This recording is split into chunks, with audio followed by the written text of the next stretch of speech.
Hi, welcome back. I'm going to talk a little bit today about seniors. I myself am a senior. I'm still working. I'm self-employed. Thank God I'm pretty healthy. I did have an episode in 21 during the COVID era. I had, I caught, well, they weren't quite sure. I got Guillain-Barré syndrome. And I was in the hospital for 2 months. I was 1 month in the regular hospital, and then 1 month in rehab. I couldn't speak. I couldn't eat. I couldn't talk very well. Uh, I had all the muscles in my face had collapsed. I had to be in rehab for a month, and they had to teach me how to do all the basic things. Uh, how to take a shower, how to cook, even. It was amazing rehab. But anyway, I'm 95% good now, and hopefully I'll even get a little bit better. I just have some spinal problems. But yeah, so today I want to talk a little bit about seniors. So I'm collecting now Social Security, and I was reading an article about what seniors are doing and how they're retiring and what their plans are and where they're going and where they're living, and the cost of living, of course, is a factor.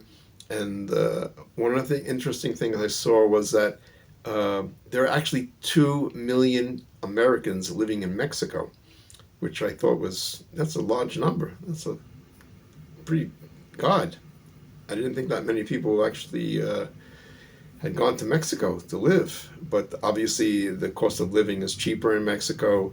Um, the process to become a citizen of Mexico was a little bit complicated, but it can be done, as opposed to some people moving to places like Portugal and Spain, uh, other Central and South American countries, also Ecuador, I heard, and Guyana, and a few others.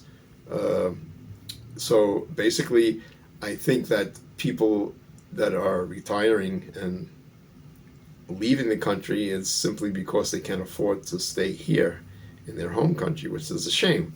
It shouldn't be like that. I mean, I go to the supermarket. I have a 92-year-old mother who lives in Florida, and I buy her groceries like every 10 days through Instacart. And I'm here in Denver, and the comparison of food, like the cost of food in Florida, is astronomical. I mean, my mother's a single person. She doesn't eat a whole lot, and I can spend way over $200 every 10 days. And I think that's really, really excessive. I did the comparison of fruits and vegetables and basic things like meat and chicken and eggs, and it's just much more higher in Florida for some reason, and I really don't understand why. They're on the East Coast, and she's on the East Coast, and you know, accessible I-95 for trucking, and so I don't really get it. But anyway, um, yeah. So I myself have planned to wait approximately another 5 years before I actually stop working. I have two companies, so I'm pretty active. Um, and I hope I will make it another 5 years, before I actually retire.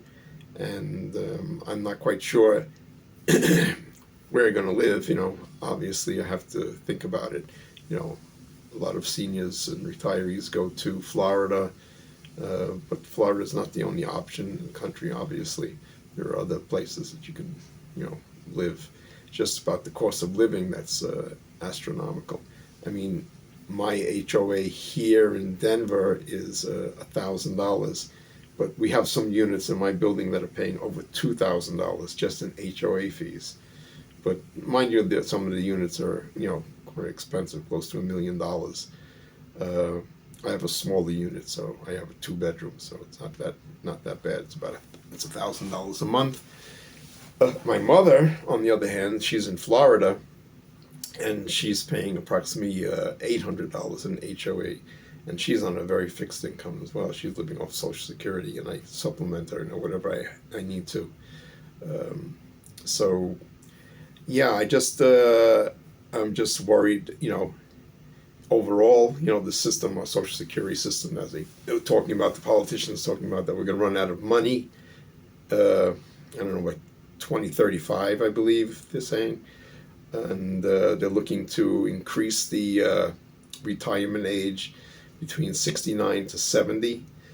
Um, I don't know how well the the politicians manage the Social Security system, but I'm hoping they're going to come up with some kind of resolution, you know, so that we won't have to worry about that. So, yeah, any thoughts or comments that you have about where to live, where to retire? I'm sure people will be interested. And also, if anybody has any thoughts or any comments about the Guillain-Barré syndrome, which is a very rare disease, actually. Only, I believe they say about 6,000 people a year in the United States contract this, and it's a neurological disease. And actually, it attacked my spine, which the signals from the brain that go through your spinal cord, through your nervous system. So it attacked the body actually attacks itself, and it attacked the insulation on those nerves. So the signals from my brain were not able to communicate with the rest of my body, which was pretty scary, boy. Let me tell you, I'm not a person who gets sick that often. Very rarely I'd get even a cold. I can only think maybe once or twice I had the flu in my entire life, and I'm over 70. So yeah, if you have any, if anybody has or knows somebody who had Guillain-Barré syndrome, please you can make a comment as well. Until next time, I'll see you. Bye.